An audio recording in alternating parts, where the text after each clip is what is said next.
we'd like to give you a drink first. Thank you. I think I'm being looked after. All right. I apologise for being late. Could we have it at clap? Yes.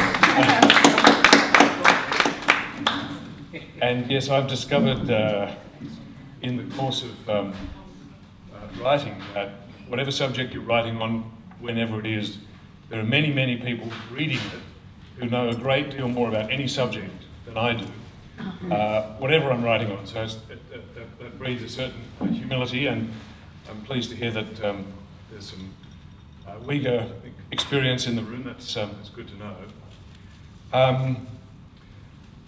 So I was asked to talk to you about REBIYA KADEER, who, as you know, is the best-known public face of the Uighur people. Thank you very much. And the repression of the Uighur people by the Chinese state. So, with your indulgence and with apologies once again, cheers.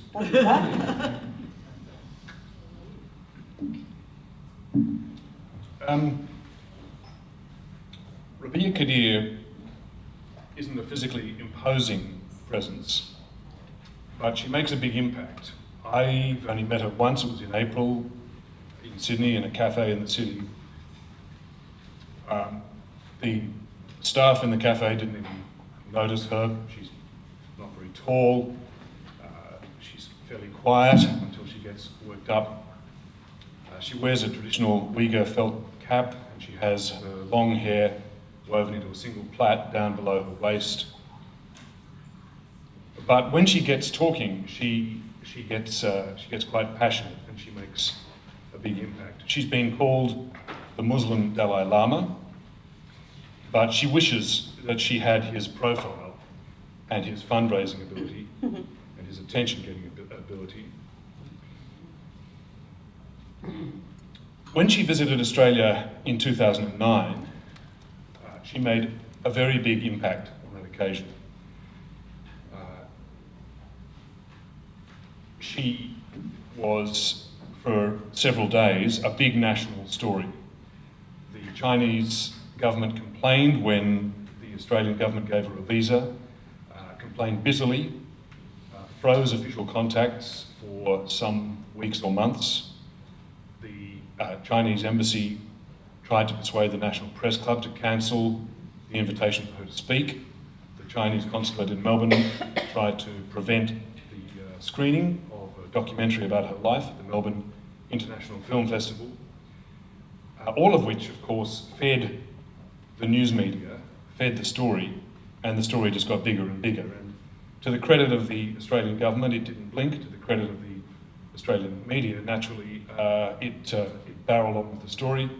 And all the institutions that came under Chinese pressure, at least the ones we know of, stood up to the pressure and went ahead anyway. So it was a proud moment for Australia to stand up to the forces of censorship and repression on that occasion. She visited Australia again this year, in April. Very different. This time, the Australian public didn't even know that she was in the country. Her visit got zero media attention, apart from a single column that I wrote about her. I happened to be, well, actually it was Michael Danby, the Labor MP from Melbourne, who just today has announced his imminent retirement from Parliament. He won't contest the next election. And any of you who know Danby's work will know that the Australian Parliament, whatever you think of Danby's local politics... I'm really happy to get rid of him. Well, okay, well, Danby's been a staunch voice for human rights everywhere in the world. Except for Palestinians.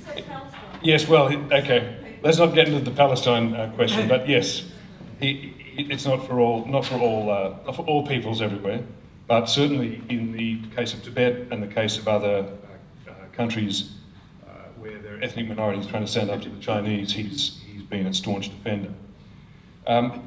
He contacted me and asked if I knew REBIYA KADEER was in town and did I want to talk to her. I had no idea she was in town, and I spoke to her.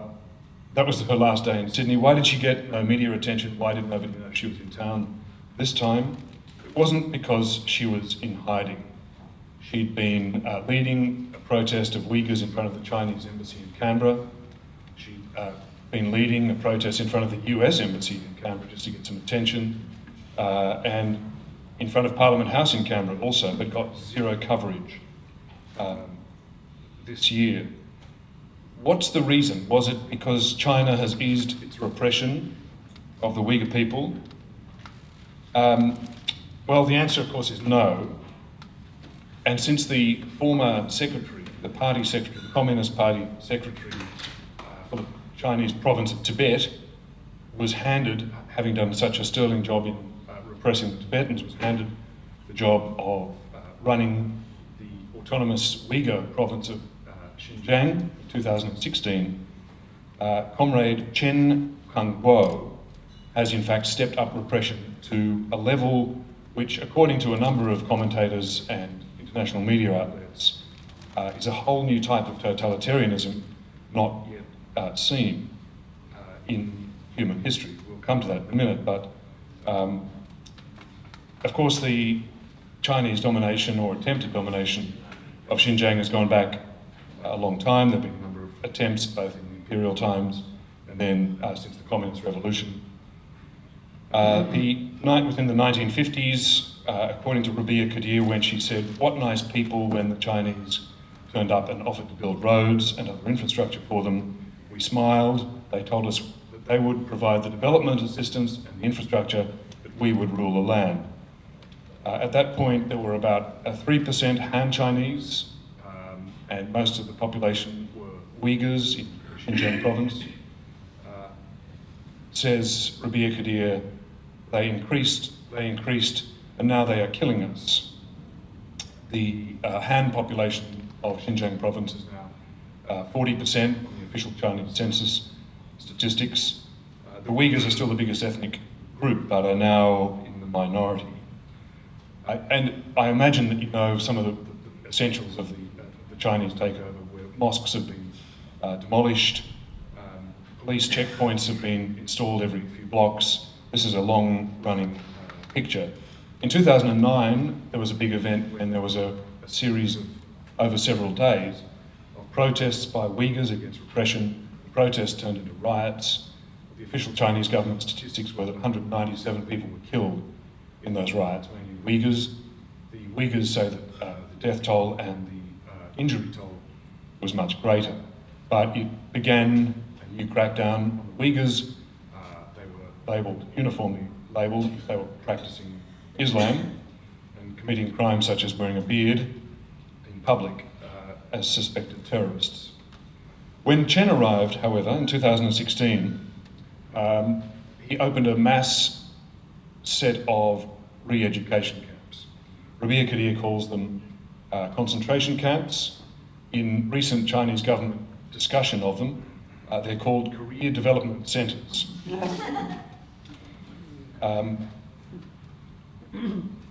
There's no due process. It's not considered to be an arrest. It's considered to be, because they're considered to be education camps, not jails. There's no formal process of arrest and no due process involved. The number of people in total in these camps isn't officially stated and not known definitively, although there are a few clues. So last year, a security official in the city of Kashgar said there were 120,000 Uyghurs under detention, which is about 1/4 of the population of that city at that time. Human Rights Watch says that they estimate about 800,000 Uyghurs out of a population in Xinjiang of roughly 10 million are in detention. The Radio Free Asia has reported that their own reporting on the ground, town officials, town security officials, saying that they've been given quotas to put 40%, that's 40% of the Uyghur population of the town into the re-education, or should I say career development centres. The Chinese government dismisses the scale and the severity of the nature of the camps. However, some clues have emerged to confirm the scale and the ambition of this project.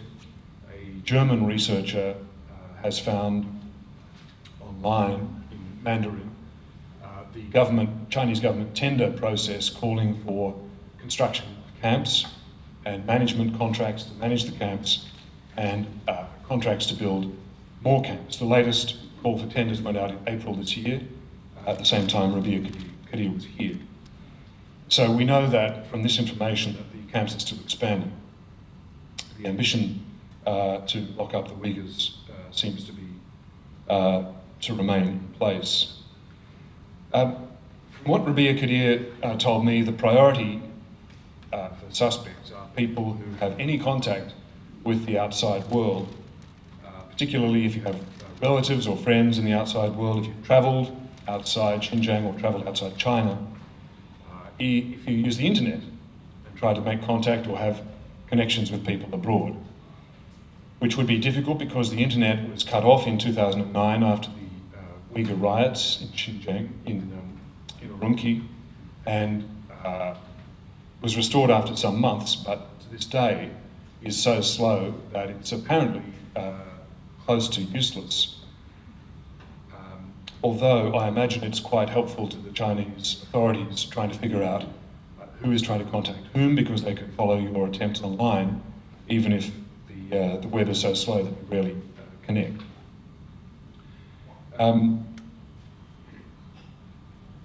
Any overseas Uyghurs, and there are about an estimated 2,500, a tiny community in Australia, but any overseas Uyghurs are being urged to return home to Xinjiang. The local officials give them phone access and tell them to call their relatives abroad, in this case in Australia, to plead with them to come home, to tell them that they need them to come home, to take care of them, and that they will be in trouble if they don't come home, putting the Uyghur diaspora in various countries around the world under awful pressure and a terrible emotional dilemma, of course. REBIYA KADEER lives in the US, which has extended her asylum, so she's not able to return to China, but at least she's at liberty. She said that 37 of her direct relatives are in camps, and that includes 11 children under the age of 10. I asked her, how many of your relatives are not locked up? How many are at liberty? She said none. In the camps, from the evidence we have, which is not comprehensive and there's only scant clues, but we know that Mandarin is taught. We know that dancing is taught, and for observant Muslims, of course, that is not a good thing. And alcohol is supplied, and on some accounts, adults are forced to drink alcohol as a test of their whether they are loyal Chinese citizens or somehow suspected Islamist terrorists. It's been called a new totalitarianism because it combines three elements. One, a North Korean-style totalitarianism of wanting to control the movements, the actions, and even the thoughts of its citizens, but it also combines elements that have been described as South African elements, because discrimination is based on racial and religious grounds in this case. The Economist magazine, in a headline, has called it apartheid with Chinese characteristics. And the third element, the all-new element, is that it also applies the impressive new Chinese advances in surveillance technology, artificial intelligence technology to the task, which means that people are able to be followed not just because they have to pass through multiple checkpoints to travel any distance, to walk down the street in the cities, but because facial recognition cameras monitor their progress and the authorities can have a complete and close record of their movements. So REBIYA KADEER didn't get any attention in Australia this time, not because the repressions got easier. It happened because the Chinese government has got savvy. It happened because the Chinese government did not make a public fuss, did not complain to the Australian government when she was given a visa, did not try to discourage anybody from talking to her or seeing her that we know of. As a result, there was no media attention. a protest outside Parliament House in Canberra on any sitting day is routine. There's always at least 1, 2, 3 protests outside the Chinese embassy are there daily. Falun Gong, the demonstrators are there every day of the year. And the US embassy, of course, is not an infrequent site of protests as well. So simply because the Chinese ignored her, we ignored her as well. The Australian government did a pretty good job of ignoring her too. There was no minister, no backbencher, no official from the Foreign Affairs Department would meet her, although DFAT apparently told her indirectly that they would try to arrange a meeting with her next time she was in town. Why this level of official failure of engagement or recognition? I think it's fairly obvious. In her own words, they're all afraid of China, which I think is probably a pretty persuasive thesis. The second reason I'd suggest is that because they're a Muslim minority, it's not fashionable to be a persecuted Muslim minority in the world at the moment. Look at the Rohingyas, a shocking slow motion genocide which receives barely any outside attention, certainly nothing compared to what the circumstances and the scale would seem to warrant. And third, the Uyghurs have no Western celebrities. There's no Hollywood actor on side in a big way. They don't have a big diaspora in terms of the number of people. Their organisational skills aren't very advanced. They don't have much in the way of media skills, from what I've been able to tell. So for these reasons, it makes it easy for governments like ours to overlook them and try to prevent friction points with the Chinese Communist Party. So REBIYA KADEER said to me that she says I have failed to win any attention to the plight of my people. The last thing I have left is my life, is all I have left to give. She's planning, she told me, to go on a hunger strike and was applying for permission from the US authorities for a public place where she would be allowed to conduct such a hunger strike. I'm prepared to die if it will help to get attention from my people, was the climax of her comments to me. So, not a happy story. I wish sometimes I were a stand-up comedian rather than a journalist, but there we have it, that's the situation. I'll leave my comments there if you want to. All right, folks, thank you very much, Peter.